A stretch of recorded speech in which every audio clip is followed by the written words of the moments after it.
Welcome to our channel. Today we how to activate global TV on Firestick step by step clearly. First, turn on your Firestick and navigate to the home screen.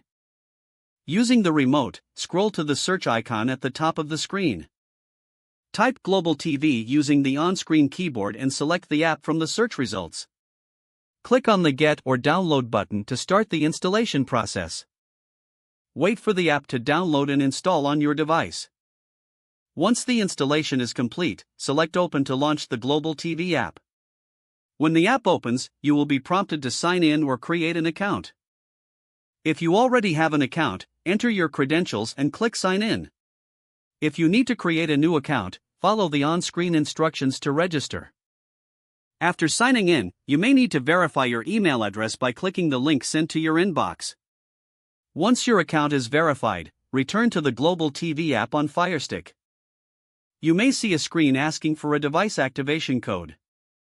To get this code, visit the Global TV activation website on a computer or mobile device. Log into your account on the website, and you will see the activation code displayed. Take note of this code and return to the Global TV app on your Firestick. Enter the activation code into the designated field and click Activate. After a moment, your app should refresh, granting you access to all available content.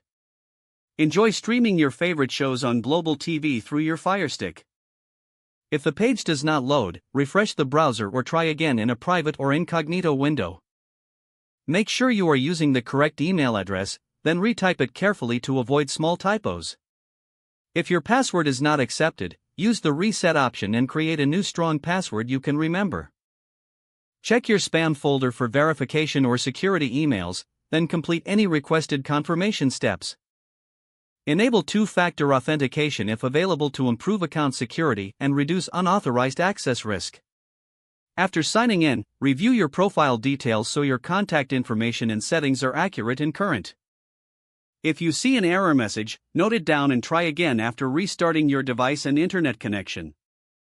Log out when you finish, especially on shared devices, to keep your account and payment information secure. If the page does not load, refresh the browser or try again in a private or incognito window. Make sure you are using the correct email address, then retype it carefully to avoid small typos. If your password is not accepted, use the reset option and create a new strong password you can remember. Check your spam folder for verification or security emails, then complete any requested confirmation steps. Don't forget to like this video and subscribe to our channel for more step-by-step tech guides.